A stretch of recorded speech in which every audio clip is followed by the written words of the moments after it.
culto, amada igreja, com a paz do Senhor. Os irmãos também que nos assistem pelas redes sociais, a paz do Senhor. Peço aos irmãos que estejam abrindo a palavra do Senhor em Lucas capítulo 5.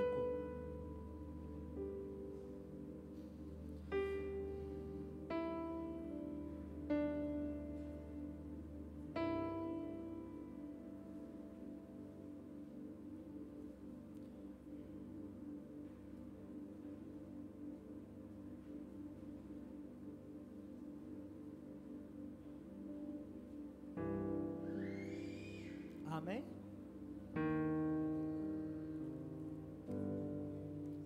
Assim diz a palavra.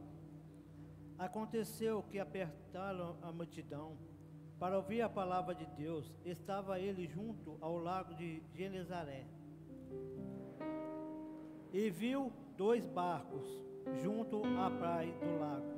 Mas os pescadores, havendo desembarcado, lavavam as redes. E entrando um dos barcos, que era de Simão, pediu-lhe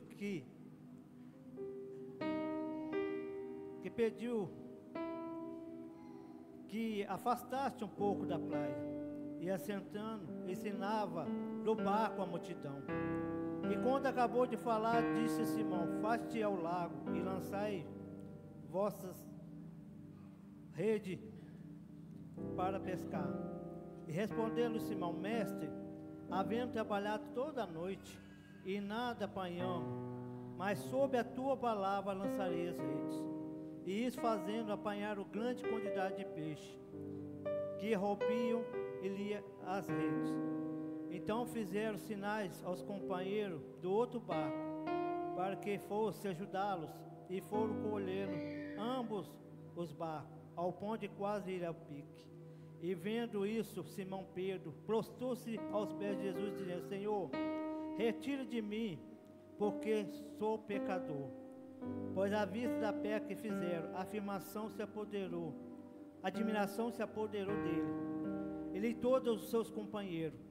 Porém, como Tiago e João, filhos de Zebedeu, que era seu sócio, e disse Jesus a Simão: não temas, doravante será pescador de homens. E arrastando eles no barco e sobre a praia, deixando tudo, o seguiram. Pode assentar a igreja.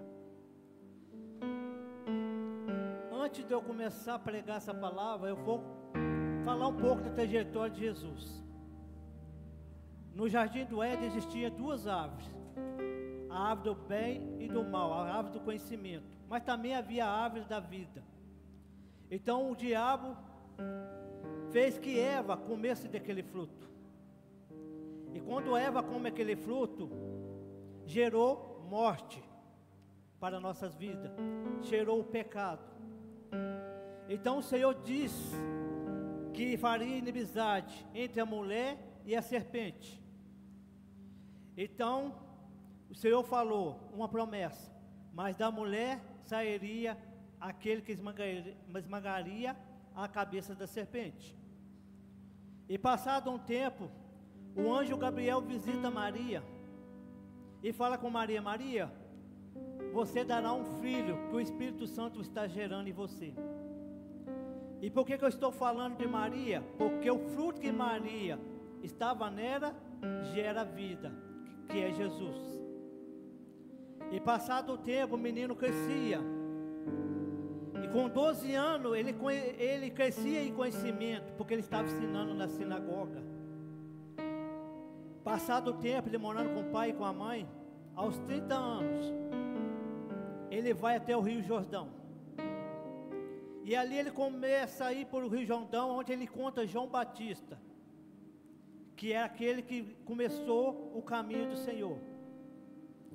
E o Senhor Jesus é batizado naquele lugar. O Espírito Santo vem do céu. Esse é o Filho amado que eu me comprazo. Senhor Jesus é levado para o deserto. E lá no deserto o diabo vai tentá-lo, ele lá. Mas o Senhor vence o inimigo pela palavra. A primeira pregação do Senhor Jesus foi: arrependei-vos que é chegado o reino do céu. E Jesus é convidado para um casamento. E no casamento faltou o vinho. Então Jesus pede para que trazesse água. E ele fala: agora serve a todos. E a água é transformada em vinho.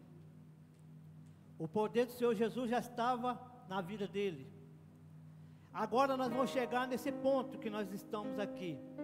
Porque em tudo, você nunca viu Jesus orar por uma cura. Jesus já orava antes. Em tudo que Jesus fazia, ele sempre orava antes. Então Jesus já tinha orado e precisava de escolher homens para fazer essa obra dele. Então nesse texto que nós lemos, né, que fala no primeiro versículo de Lucas 5. Aconteceu que apertaram a multidão para ouvir a palavra de Deus, estava junto ao lago de Genezaré. O primeiro versículo, quando a multidão começa a apertar Jesus, sabe o que eu entendo disso? É o prazer de ouvir o Senhor Jesus pregar. É o prazer de estar perto de Jesus. Você está querendo ficar perto de Jesus? É por isso que você está aqui, para ouvir a palavra dele.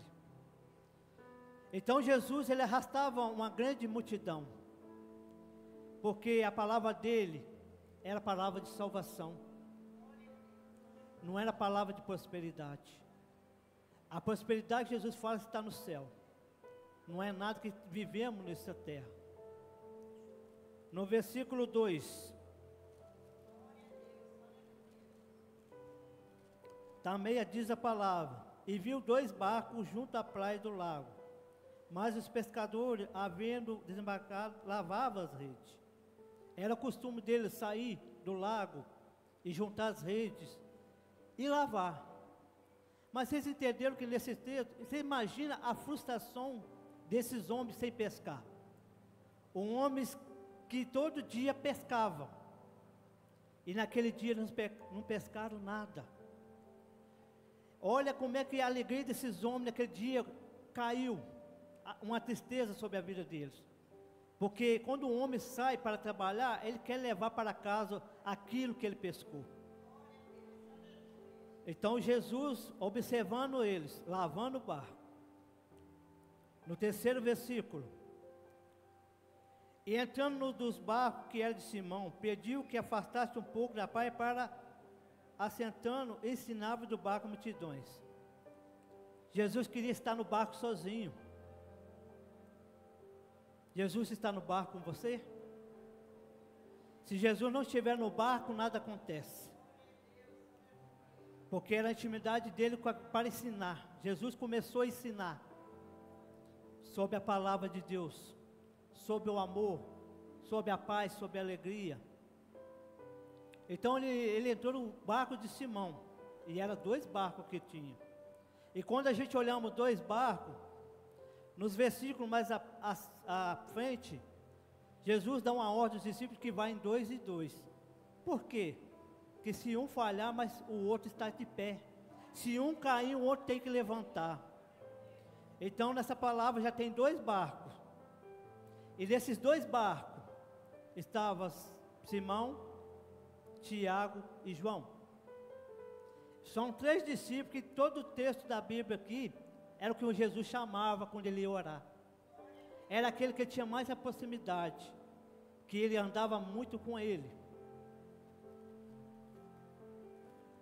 No versículo 4, quando acabou de falar, disse Simão: afaste-te do lago e lançai as vossas redes para pescar. Você vê que os homens não tinham pescado nada, agora eles têm que voltar para o lago, voltar para o mesmo lugar que eles estavam. Né? Eles não podiam falar: mas de novo eu vou voltar, nós estávamos cansados, eles estavam desanimados. Mas que eu vi nessa palavra, que Simão não teve desânimo.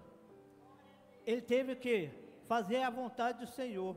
No versículo 5, respondeu Simão: mestre, havendo trabalhado tanto à noite, e nada apanhamos, mas sob a tua palavra lançarei a rede. Primeira coisa que eu entendo aqui é obediência. A primeira coisa que você tem que entender: a obediência é tudo para Deus.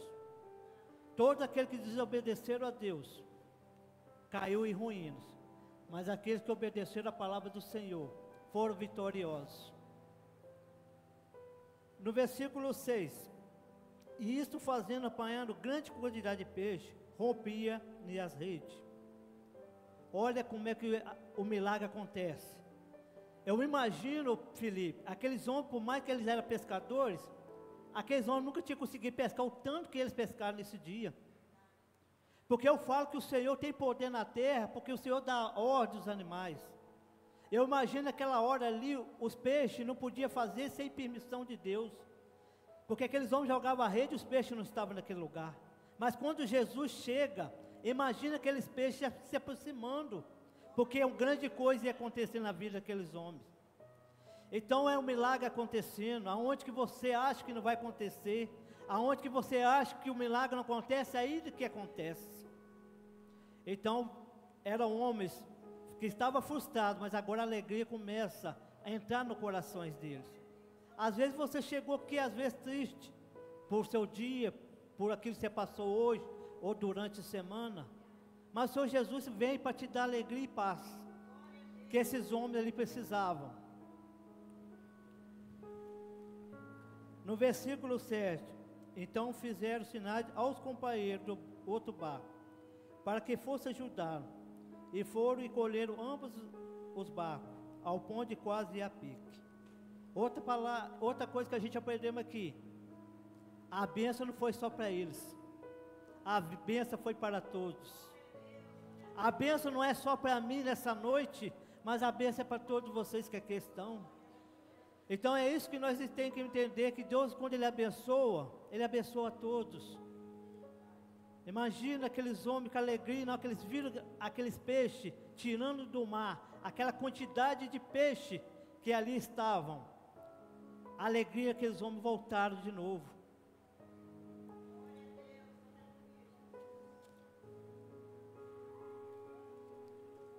No versículo 8, e vendo isso, Simão Pedro prostrou aos pés de Jesus, dizendo: Senhor, retire de mim, porque sou pecador. Olha a situação de Pedro, ele prostrou.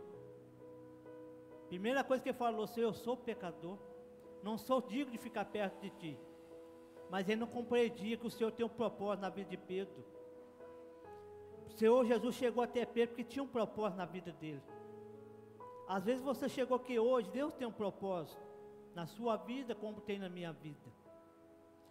Então esse era o momento de Pedro com o Senhor Jesus, esse encontro, que o Senhor Jesus marcou, não foi Pedro que marcou, mas foi o Senhor Jesus que marcou aquele encontro com aqueles discípulos.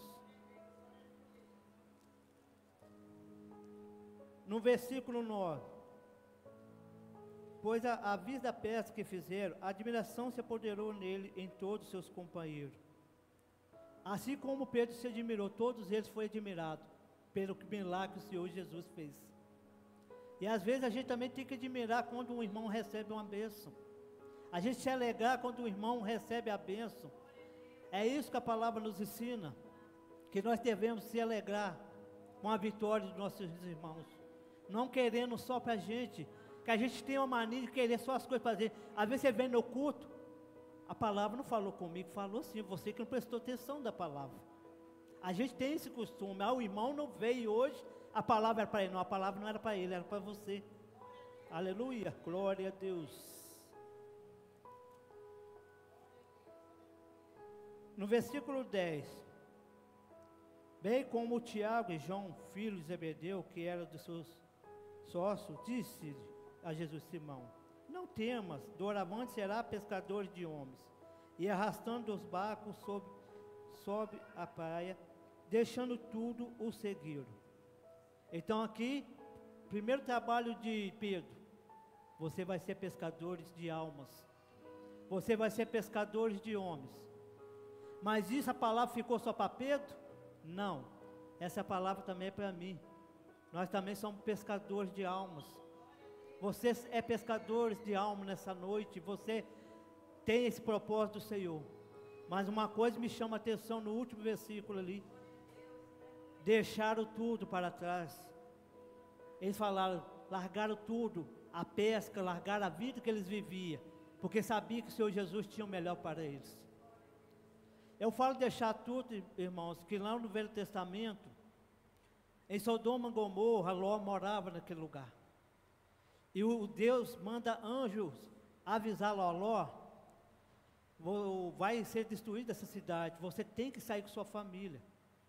Mas eu vou te dar uma direção, não olhe para trás. Então, quando eles saíram daquela cidade, a mulher de Ló olhou para trás. Ela não quis deixar tudo. Ela lembrou dos amigos, algum parente. Mas para seguir Jesus, você tem que deixar tudo. Hoje é o momento de você deixar tudo para servir o Senhor Jesus. O que está te prendendo a não servir o Senhor? O que tem te incomodado nessa noite, de você não viver na presença do Senhor? É isso você com Deus. Eu não quero que você me responda. É você e Deus na sua intimidade. O que Deus tem feito por você? Porque o Senhor tem feito tanto. O que nós temos feito para Ele? Às vezes nós reclamamos tanto. Às vezes nós esbravejamos tanto com tantas coisas. Mas o Senhor sempre quer o quê? Gratidão. A pior coisa do ser humano é a ingratidão. É quando aquele povo viu os milagres de Deus e não compreenderam que tinha que ser grato. Eles foram ingratos com o Senhor Jesus. Receberam água, alimento, tudo que eles precisavam, o Senhor deu. Mas mesmo assim, às vezes somos ingratos. Não agradecemos aquilo que o Senhor nos dá. Não somos gratos por aquilo que o Senhor tem nos abençoado. Como eu falei, o primeiro tópico foi obediência à palavra. Segunda, dependência de Deus. Eu sou dependente de Deus. Terceiro, milagres acontecem menos que nós esperamos. Não é no momento que você quer o milagre, é no momento que Deus quer o milagre. 4, o chamado para ser pescadores de homens. 5, arrependimento e humildade que Pedro fez. Ele se arrependeu e foi humilde. 6, Jesus se importa com nossas necessidades diárias. Ele sabe o que você precisa. Ele sabe o que você tem que colocar diante dele. 7, deixar tudo e seguir Jesus. Primeiro você tem que deixar tudo. Mas a palavra, para nós encerrar, deixar tudo é renunciar a si mesmo, os atrativos do mundo, para colocar Jesus em primeiro lugar. E quando você colocar Jesus em primeiro lugar, o milagre vai acontecer. Essa é a palavra dessa noite para o nosso coração, que o Senhor colocou. Que Deus abençoe vocês na sua vida e que coloque de pé, que nós vamos adorar Ele mais uma vez.